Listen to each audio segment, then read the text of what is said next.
Les 100 derniers mètres pour Tadej Pogačar qui termine tranquillement, sans même forcer. Il termine même pas en sprint, il regarde le public et il s'impose avec 1 minute 02 d'avance sur tout le monde. 6e étape, 3e Tour de France. Monstrueux. Je sais pas où il est. Monstrueux. Incroyable. Extraordinaire. Trop fort. Alors là, oh là là là là là là là là là là là, 1 minute. Ah mais 1 minute en, en lâchant sur la et fin. La différence de visage entre Vingegaard qui vient d'arriver et Pogačar, c'est deux mondes. Non, mais surtout qu'il met 1 minute, mais en se relâchant sur la fin. Tu vois, c'est hallucinant. Extraordinaire. Tadej Pogačar qui remporte donc cette 6e étape. Pascal Chanteur, je sais pas si t'es dispo avec nous, on entend le public derrière toi. Quelle course, quel champion là il vient de faire quand même. C'est peut-être sa plus belle de ce Tour de France. Non, mais il y en a pas une de plus belle que les autres, mais c'est vrai que l'effort solitaire c'est toujours important. Il montre, vous vous rendez compte, Giro, Tour de France, et la 3e semaine, il gagne les 3 dernières étapes du Tour de France. C'est juste phénoménal, mais les qualificatifs manquent pour ce coureur. Tout le monde parle d'Eddy Merckx, le compare à Eddy Merckx. Bah oui, il fait partie des super très grands et bravo, chapeau l'artiste parce que ce qu'il fait, c'est juste incroyable. Quentin, je sais pas si on a une obligation publicitaire à faire. Eh ben, on se retrouve dans un instant alors. Sud Radio Sport, Alexandre Priam. Tadej Pogačar vient de remporter la dernière étape de ce Tour de France, sa 6e dans ce tour. Il remporte aussi du coup le Tour de France 2024, 3e victoire pour lui. Il a battu aujourd'hui Jonas Vingegaard avec 1 minute 03 d'avance sur Jonas Vingegaard, 1:14 d'avance sur Remco Evenepoel 3e, 4e Matteo Jorgensen qui termine avec 2:08, 5e Jean Almeida 2:18, 6e Derek Guy 2:31, 7e Mikel Landa 2:41, 8e Harold Terrada qui a longtemps tenu bien le classement. Il a 2:50 de retard sur Tadej Pogačar, mon Dieu. C'est hallucinant. Santiago Buitrago termine à 2:53 et Adam Yates, donc le coureur de UAD Team Emirates, termine à la 10e position avec 2:56. On a 3 coureurs du UAE dans le top 10 de cette 21e étape entre Monaco et Nice. On a vécu une grande étape. Restons un peu sur l'étape avant de faire le bilan de ce Tour de France et le conseil de classe générale par équipe de ce Tour de France. Avant toute chose quand même, Vincent, tu l'avais senti, Tadej Pogačar était très très très au-dessus de la concurrence encore aujourd'hui. Ouais, vous avez vraiment des bons consultants, hein. Faudra pas changer. Ah oui, non, c'est vrai. On va passer un message à la direction. Mais blague à part, non, franchement, Pogačar, mais c'était vraiment un parcours qui lui convenait. Et on sait que il finit ce tour vraiment avec un état de fraîcheur remarquable. Et certes, il a gagné le Giro, il fait le doublé. Mais le Giro, il n'avait pas une grande difficulté, il n'avait pas beaucoup d'adversaires, il a bien géré ses efforts. Et puis cette année, il a profité un peu aussi des malheurs de Vingegaard, aussi de Evenepoel. Mais Evenepoel était en découverte sur ce Tour de France. Finir 3e, c'est déjà magnifique. Mais en ce qui concerne le duel Vingegaard-Pogačar, Pogačar a largement dominé. Et ce contre-la-montre aujourd'hui montre que c'était vraiment lui le plus fort sur ce Tour de France 2024. Ouais, évidemment, c'est clairement lui le plus fort. Alors, on va chacun faire un petit classement. Antoine Mazer va s'occuper du classement général. Quentin Cabanis va s'occuper du classement du maillot vert. Je vais m'occuper du classement blanc à points rouges et Antoine Mazer terminera avec le classement du meilleur jeune, puisque le Tour de France est désormais terminé avec le 3e sacre de Tadej Pogačar. Antoine Mazer, évidemment, Tadej Pogačar qui s'est donc imposé dans ce Tour de France avec une belle avance. Oui, 83h38 secondes et 56 centièmes pour boucler ces 21 étapes du Tour de France. Tadej Pogačar qui remporte, on le disait, son 3e Tour de France devant Jonas Vingegaard. 6 minutes 17 d'avance pour Tadej Pogačar sur le Danois. Derrière, on retrouve Remco Evenepoel avec 9 minutes et 18 secondes de retard. João Almeida, le Portugais, avec 19 minutes et 3 secondes. Mikel Landa, 5e, 20 minutes et 6 secondes. Adam Yates, 6e avec 24 minutes et 7 secondes. Carlos Rodriguez, l'Espagnol, 7e avec 25 minutes et 4 secondes de retard sur Tadej Pogačar. Le 8e, le Californien Matteo Jorgensen de la Team Visualize Bike, 26 minutes et 34 secondes sur Tadej Pogačar. 9e, Derek Guy à 27 minutes et 21 secondes. Et 10e. Buitrago de la Bahrain Victorious avec 29 minutes et 3 secondes. On peut peut-être faire un petit crochet sur le premier français. C'est Guillaume Martin qui conserve sa 13e place. Il a une position aujourd'hui. Exactement, qui prend la 13e place, le coureur de la Cofidis avec 43 minutes et 49 secondes sur Tadej Pogačar. Quant à Camenis, le classement du maillot vert remporté d'une courte tête par Binyam Girmay. Courte tête, oui, plus de 30 points d'écart quand même entre Girmay et Philipsen. Girmay qui finit donc leader avec 387 points devant Jasper Philipsen 354 points.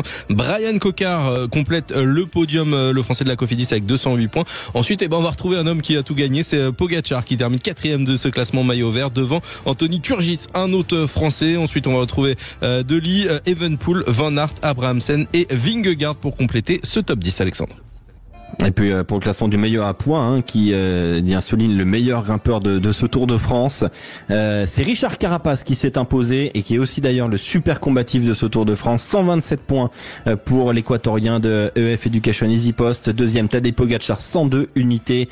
Troisième Jonas Vingegaard 70 points. Quatrième le Californien Matteo Jorgensen 54 points.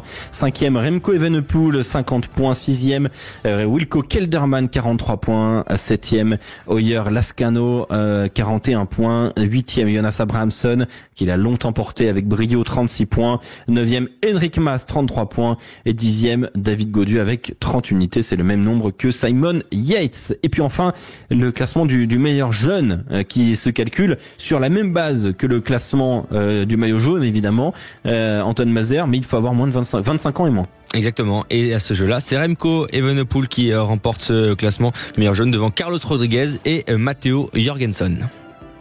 Ouais, 4e Santiago Buitrago, 5e Javier Romo, 6e Ilan Van Wilder, 7e Ben Illy, 8e Jordan Gega, le français de Total Energy, 9e Tobias Johansson et 10e Oscar Onley. Le 11e est un français aussi, c'est Romain Grégoire.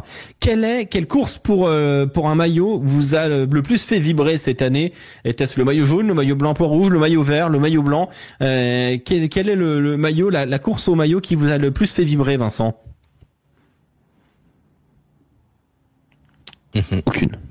Aucune pour Vincent. Il est resté bouche bée. Ça ne lui a pas plu. Toi, Quentin, quelle course au maillot t'as?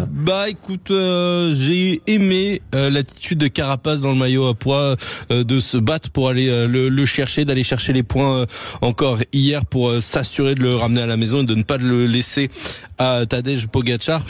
Qui évidemment la course au maillot jaune ça fait toujours rêver tout le monde, mais je trouve que il y a eu un petit peu plus de suspense dans celle au maillot à pois et que il s'est bien battu pour aller le chercher Carapaz, et voilà, donc je voulais souligner ça moi.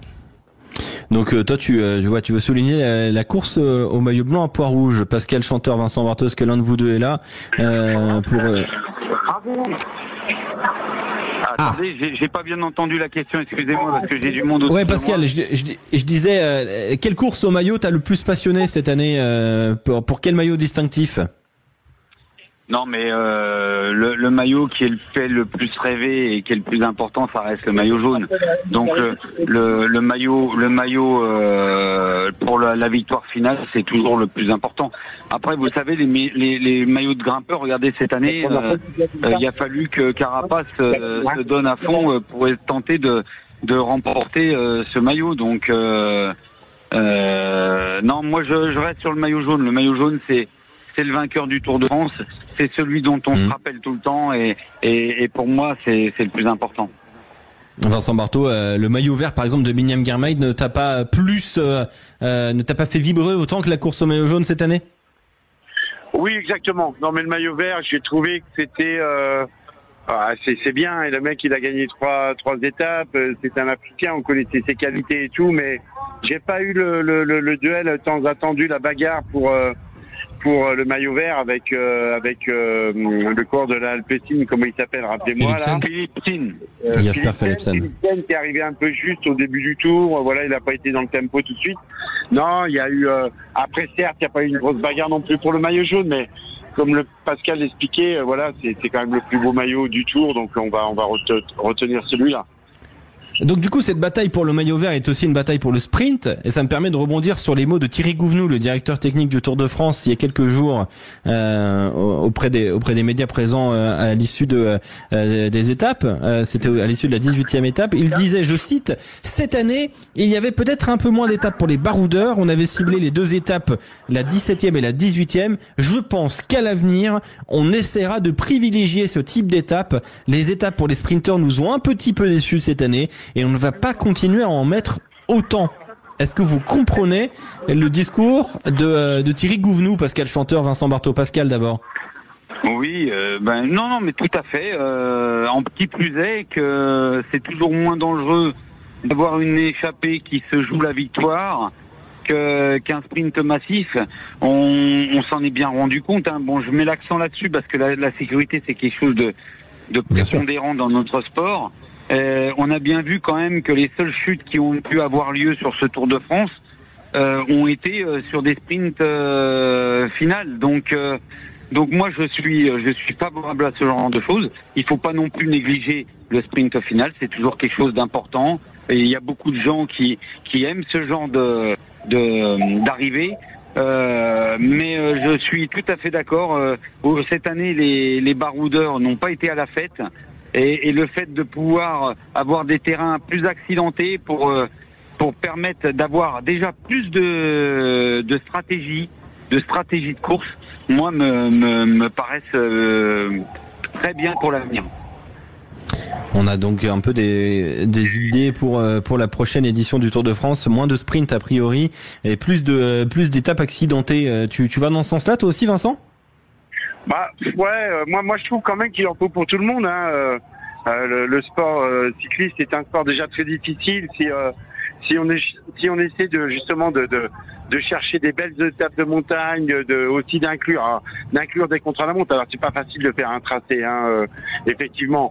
Mais s'il faut en plus choisir des étapes pour baroudeurs, négliger un peu les étapes de sprinters, c'est compliqué. Moi je trouve qu'il faudrait quand même essayer de partager un peu pour tout le monde, mais encore une fois, c'est pas évident de faire 3 semaines, de choisir un bon tracé qui convient à tout le monde. Voilà, donc c'est pas évident. Est-ce que aussi, si les étapes de sprint ont déçu Thierry Gouvenou, est-ce que c'est pas aussi que les équipes de sprinteurs sont moins bien organisées qu'avant? Comment on l'explique ça, Vincent et Pascal? Tout simplement, effectivement, c'est vrai, hein, par rapport à nos années à Pascal et la mienne. C'est vrai qu'une équipe prenait à 30 km de l'arrivée, une équipe de sprinters prenait seule les commandes à 30 bornes et tout le monde était en tiers-file et tu bougeais plus. Maintenant, c'est vrai que on a tendance à retrouver 4-5 équipes qui est une qui se met à gauche, l'autre qui se met à côté, l'autre qui se met à droite et voilà, et on protège le sprinter. Mais ouais, je trouve que c'est un peu plus compliqué, tout simplement parce que maintenant il faut aussi pas mal d'équipiers pour la montagne, pas mal d'équipiers aussi pour les équipes un parcours vallonné. Donc voilà, aujourd'hui c'est pas facile de faire une équipe la plus homogène possible pour essayer de gagner les étapes et essayer aussi de gagner le Tour de France. Pascal. On va prendre l'exemple d'Astana. Astana, cette année, ils ont Mark Cavendish qui a gagné sa 35e victoire. Imaginons une seule seconde qu'il ne gagne pas cette 35e victoire qui le rend le seul et unique vainqueur du plus grand nombre. C'est un Tour de France à la poubelle s'il n'y a pas ça. À la poubelle. Et ben voilà.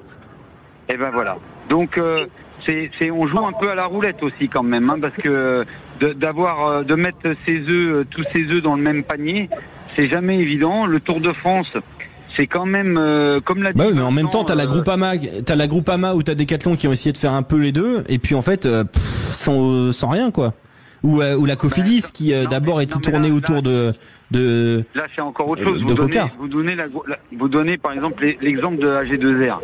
Le problème, c'est que le leader n'a pas été à la hauteur des attentes de l'équipe. Ça, c'est première chose. Et le sprinter, pareil. Le sprinter n'était pas du tout à la hauteur au niveau des sprinters internationaux. Et là, c'est pas uniquement un manque de chance, c'est qu'il n'en avait juste pas les moyens sur ce Tour de France. Donc oui, monter une équipe autour d'une stratégie et autour d'un sprinter, il faut pas se louper. Et ça aurait pu être le cas. Alpecin a 3 victoires. Wanty Intermarché en a 3 aussi. Ils ont trusté les victoires à eux deux. Dans un instant sur Sud Radio, c'est le conseil de classe par équipe de ce Tour de France pour la globalité de ce Tour de France 2024. Soyez au rendez-vous, à tout de suite. Le conseil de classe. Le conseil de classe donc de ce Tour de France 2024. Et évidemment, vous le savez, sur Sud Radio, on souligne l'esprit collectif. Ce sont donc des équipes qui vont rentrer dans les cases d'avertissement, compliments, félicitations. Quelles équipes vous avez choisies? On est avec Vincent Barthaud, Pascal Chanteur, on est avec Quentin Cavanis, Antoine Mazère et vous au 0826 300 300. On a 10 minutes pour revenir sur ce Tour de France par ce conseil de classe et on attaque par les avertissements. Mais il en est bien incapable. Il a juste pas les couilles. Ça marche, donc tu vois, je te mets 4 ascendant 0. Supplément va te faire cuire le cul à 45 degrés thermostat 6. Avertissement. C'est bien, Kevin, tu vas voir maman, elle va te faire un chocolat chaud. Voilà, c'est ça. C'est ça la table qu'il lui met dans le dos, regardez. Putain, mais il lui aurait chié dessus, ça aurait été plus respectueux. Très joli, Quentin. Pascal Chanteur, t'as entendu Pascal, ce petit extrait où on t'entend hier? Comment? T'as pas entendu Pascal là, le petit jingle? Non, j'ai pas entendu. Ah bah attends, écoute, ne bouge pas. Les avertissements. Mais il en est bien incapable. Il a juste pas les couilles. Ça marche, donc tu vois, je te mets 4. Voilà. Oui, c'était hier.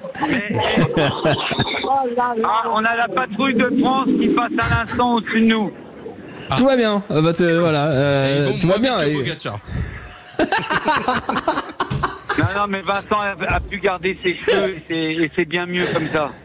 Ah oui, c'est vrai, très bien cette blague, Quentin. Ils vont moins vite que Pogacar, c'est très très bien cette blague, Quentin. C'est la meilleure que t'aies faite depuis un petit moment. Qui commence par les avertissements? Qui veut s'élancer, Vincent ou Pascal? Pascal. Allez. Là, c'est le moment de descendre une équipe. Non, de défendre un avertissement, c'est non. Moi, je vais dire la Groupama FDJ, en sachant que je voudrais aussi rendre hommage à tout le travail qui est fait sur la formation. Ils ont des très très bons jeunes. Alors cette année, ça n'a pas fonctionné parce que voilà, ils sont pas les seuls à avoir eu. Excusez-nous, il y a encore la patrouille de France qui passe au-dessus de nous. Ouais, comme dirait, c'est bleu, blanc, rouge, c'est magnifique. Oui, je disais, c'est beaucoup d'investissement et lorsqu'ils ont des résultats, immédiatement, ils se font pratiquement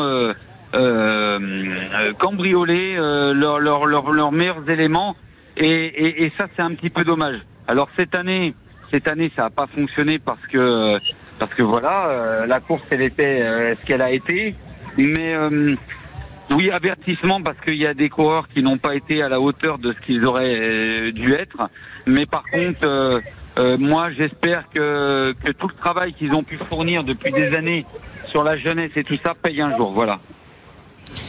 Donc c'est un avertissement en signe d'encouragement pour la Groupama FDJ. Vincent Barthaud, avertissement à qui aujourd'hui? À qui dans ce Tour de France? Je vais faire à Ineos. Oui. Ineos parce que ça a tellement été une équipe qui était vraiment importante sur le Tour de France. Voilà, ils ont eu tout un passé et avec le budget qu'ils ont, je trouve que voilà, Rodriguez a été décevant, mais l'équipe elle-même aussi, Pitcock et autres. Mais voilà, moi je désigne Ineos. Ineos pour Vincent Barthaud. Quentin Cavanis. Je me souviens plus, mais est-ce que Cofidis a gagné une étape? Je crois pas, hein. Je crois pas. Donc, je suis en train de revérifier, je vais te dire ça. Dans tous les cas, je vais dire Cofidis, avec en plus les histoires avec les règlements de compte devant les micros, Cocard leader puis plus leader, voilà, toutes les petites histoires, donc Cofidis. La Cofidis pour Quentin Cavanis, en attendant qu'Antoine vérifie. 0 victoire. Moi j'avais Cofidis. 0 victoire. Voilà. Antoine, avertissement à qui? Et pourquoi la Movistar comme d'habitude, Antoine? Alors oui, j'ai longuement hésité, mais c'est vrai que c'est pas forcément l'équipe que j'attendais le plus en regardant ce Tour de France. C'était un peu plus la stratégie de la Groupama qui, quand même, depuis quelques années, joue souvent un rôle quand même sur ce Tour de France là. Cette année, ils ont pas joué de rôle. Je me demande qu'est-ce qu'ils ont joué. Marc Madiot disait, mais même s'il y a des extraterrestres devant, on va quand même tenter des choses. J'ai pas toujours vu ça, et puis surtout j'avais beaucoup de questions sur la participation de Lenny Martinez. Est-ce que c'était vraiment une sanction? Est-ce que c'était vraiment nécessaire de l'emmener alors qu'il était, tout le monde le disait, préparé pour faire la Vuelta cette saison? J'ai pas toujours compris les choix, les stratégies, donc avertissement global. Mais comme le disait très justement Pascal, il faut féliciter aussi tout ce qu'ils font derrière sur la formation. Mais malheureusement aujourd'hui, il y a un cyclisme à 2 vitesses où tu peux pas toujours garder tes pépites. Et puis moi j'avais beaucoup de prétendants. J'ai pensé à un moment à la Israël Première Tech, mais bon, Derek Guy finit bien, donc parce que sinon en dehors de ça, franchement, on n'a rien vu. Et puis du coup, je suis allé sur Red Bull Bora-Hansgrohe quand même. Hein. Enfin les gars, Red Bull donne des ailes, Red Bull donne du caca. Excusez-moi du terme là pour le coup. Alors oui, abandon de Primož Roglič, mais ah d'accord, mais Nico Dens, Marco Haller, Jay Hindley, Bob Jungels, il était là. Matteo Sobrero, Danny Van Poppel et Alexander Vlasov. Voilà, Tour de France catastrophique de la Red Bull. Bora-Hansgrohe, enfin vraiment catastrophique. Ça devait être la 3e force du peloton. Elle a été absolument catastrophique dans ce Tour de France, avec un tel budget en plus. On parle d'une équipe à 60 millions de budget, hein, donc voilà. A priori, donc c'est pour moi un gros avertissement à Red Bull. Voilà. On passe au compliment. Quoi, tu dormais? Je suis pas seul, Denis. Oh, t'as tout compris, faut coucher pour réussir. Compliment. Il a souri. Il a souri. Il a souri. Mais qui a souri sans se faire la fête, mais quand même qui peut sourire et être fier de son Tour de France aujourd'hui? Vincent Barthaud, quelle équipe? Emirates, ils ont... Alors, attention, il y a les félicitations après. C'est les compliments là, juste. Hein. Oui, mais les félicitations, je vais féliciter Pogacar, non? Vous restez sur les équipes. Ah non, c'est par équipe. C'est par équipe. Par équipe. Eh ben, je vais faire la loto, l'équipe à Evenepoel là, parce que voilà. La loto Soudal. Pas la Soudal Quick Step. La Soudal Quick Step. Pardon.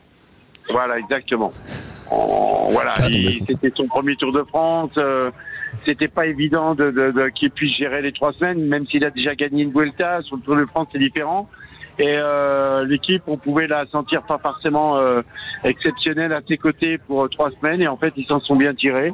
Et voilà, ils ont toujours su le protéger au moment opportun. Il a fait le reste sur les contre-la-montre.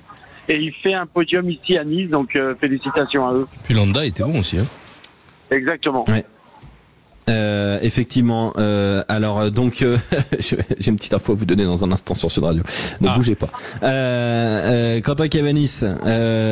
Donc on va faire très vite du coup. On va faire très vite sur les compliments. Quentin. Ok, moi j'ai mis EF Éducation Easy Post pour le maillot à poids, et puis on les a souvent vus à l'avant. Ils ont beaucoup animé la course, donc voilà, je voulais les complimenter pour ça. Antoine Mazer. Intermarché Wanty pour notamment le maillot vert de Bernam Guémé. Pascal Chanteur. EF. Ah, je suis d'accord. Ah ouais. EF, ils ont été franchement à l'avant, intéressant. Ben-Ili et puis des meilleurs stratèges que chez la Movistar au final. Et ça, c'est quand même bien. Ouais. C'est très bien. On passe aux félicitations.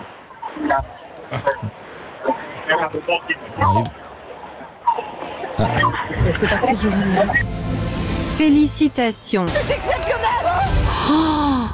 Oh là là. Je n'avais jamais rien vu d'aussi beau. Chute dans la dernière ligne droite, c'est terrible. Ah ouais, là, terrible. Bon, félicitations. Qui ne donne pas de félicitations à la team UAE? Ça va être plus rapide. Personne. Tout le monde donne à la team UAE? Bah oui, c'est évident. Bah oui. Bon, on est tous d'accord. On est d'accord. Non, mais c'est vrai que c'est une maîtrise totale, Pascal. Il a gagné les 3 quarts des étapes. Il fait 6 étapes. Là, il faut qu'on fasse vite, hein, c'est ça, hein. Oui. Ouais, très vite. C'est dommage parce que justement, j'ai Pogacar qui est à mes côtés. J'ai été 2-3 mois à Sud Radio, mais on n'a pas le temps. C'est pas où est le temps. Ah bah s'il est là. Attends, s'il y a Pogacar, on n'a pas de temps. Ouais, on t'entend. On n'a pas le temps. Est-ce qu'on a le temps de faire parler ou pas? Dites-moi vite. Si. Je sais pas si c'est une connerie ou pas, Vincent. Mais les gars, faut vous réveiller. On est en fin d'émission, mais faut aller jusqu'au bout à 18h, les gars. Je suis sûr qu'il. Bon, alors, j'ai une petite info quand même à donner et je pense que ce sera développé dans un instant. Sinon, il va falloir qu'on fasse un petit complément d'information au flash. Le président des États-Unis, Joe Biden, vient d'annoncer son retrait de sa candidature à l'élection présidentielle américaine à l'instant. Il vient d'annoncer, je crois qu'il est dans l'intérêt de mon parti, dans mon intérêt de me retirer et de me concentrer uniquement sur l'exercice de mes fonctions de président jusqu'à la fin de mon mandat. Plus d'informations évidemment dans un instant sur Sud Radio. Merci pour ce Tour de France Pascal, merci pour ce Tour de France Vincent et toute l'équipe. On pense à Clément, merci Antoine, Quentin, merci à Marie aussi aujourd'hui qui était avec nous. Voilà, c'était un grand plaisir de vivre ce Tour de France 2024 avec vous. On vous souhaite un très beau suite d'été, très belle suite d'été avec les Jeux Olympiques évidemment qui vont commencer dans quelques jours. Bonne soirée.